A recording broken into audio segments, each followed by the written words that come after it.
Hi everyone, in this new video I will show you how to add realistic film grains on your videos. Let's get started. First, put your video to the timeline and then click on the media, and on the right side you will see that there is a video option, and on the fourth tab that is called adjustment. Click on that and scroll down to all the way, and here you can see that there is a particles options.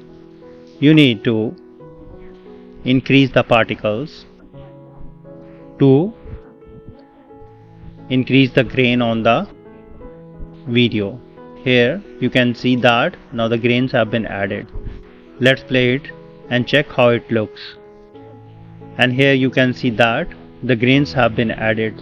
So this is very simple and very easy. You can try and make video for that kind of film effect.